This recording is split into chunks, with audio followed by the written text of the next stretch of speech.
Assalamu alaikum, sir. My name is Praveen Kumar, and I am a computer programmer by profession. First of all, I would like to thank you for delivering such a wonderful lecture. And my question is, from your presentation, it's very crystal clear that whatever the righteous path set in the Islam, it's also set in the Christianity. So why not a Muslim or a Christian take up both and take the good deeds in both the things and follow it? The brother asked a very good question and a very important question, and a chance to clarify my talk also. Asked a very good question. That if everything is good, I've talked about similarities in Islam and Christianity, everything is good. So why don't we take the good of the religion? That's what I've done. I've taken the good of Christianity, that is the Bible. I can give a talk, a longer talk, differences in Islam and Christianity, which I don't intend doing. There are many things which I don't agree with the Bible. Many things, because I don't consider the Bible as a whole to be the word of God. We believe in the Injil which was revealed to Jesus Christ, peace be upon him.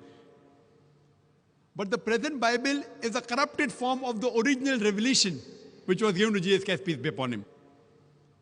This Bible, if we analyze, has got hundreds of contradictions, has got hundreds of mathematical errors, has got many scientific errors. I had a debate with Dr. William Campbell, Quran and the Bible in the light of science, and I pointed out many scientific errors. These scientific errors, these contradictions cannot be attributed to Almighty God. There is even pornography in this Bible, which if you ask me to read, even if you pay me $1 million, I can't read in front of the public.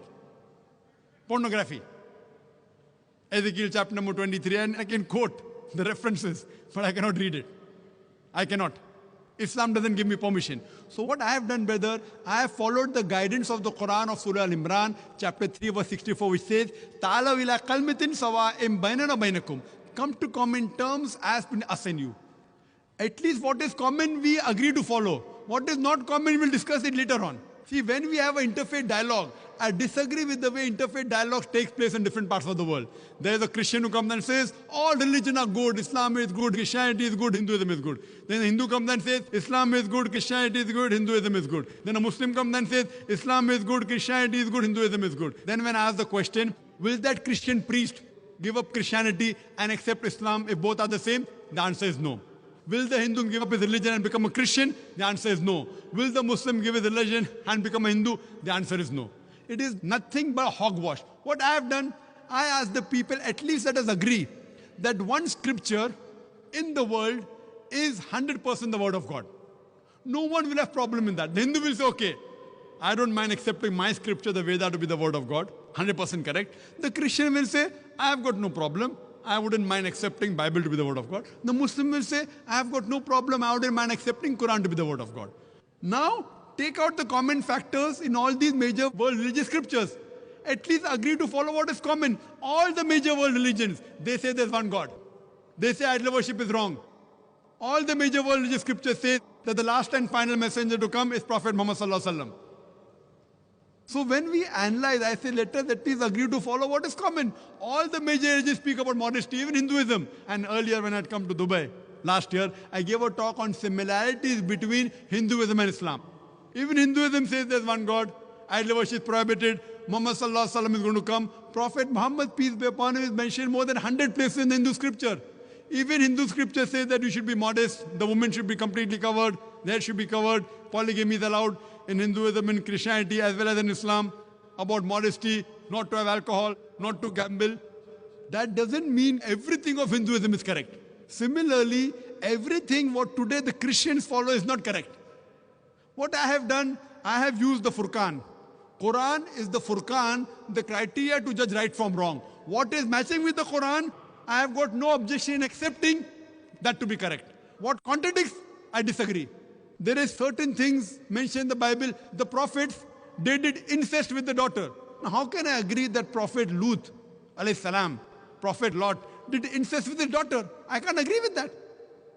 What I say, this portion cannot be the word of God. It is adulteration. It is a corruption. It's a fabrication. Therefore, I'm saying that if you read the Bible, there's something like the red letter Bible. This is a red letter Bible. Red letter means all the words that Jesus Christ, peace be upon him, spoke are in red. And if you compile them, it will hardly be 2 columns of the newspaper. Very little, a small percentage. What I'm trying to tell, that at least let us agree to follow what is common. That doesn't mean I agree everything of the Bible. Because the today's Bible is not maintained in the original form. Why? Because all the previous scriptures, as I mentioned in my talk, were supposed to be meant for those people and for that time.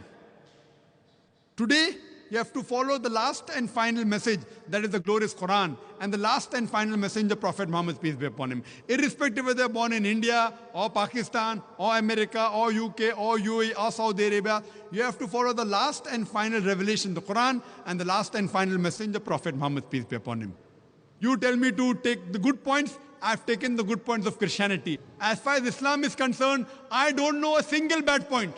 You point out to me, and I will give you the reply. I challenge anyone to point out a single verse of the Quran which is against humanity. Don't point out the Muslims. I'm not here to support the Muslims. I'm here talking about Islam. To understand Islam, don't look at the Muslims. Look at the Quran and the authentic hadith, the sayings of the Prophet. And I challenge anyone to point out a single statement in the Quran or the hadith which is against humanity. There may be certain statements you may feel is wrong because of lack of knowledge, not having the statistics of the world. But inshallah, if you think anything is wrong, you're most welcome to point out. And I will try and explain to you why this is there in Islam, the reason and the hikmah behind it. Hope that answers the question. Thank you, sir.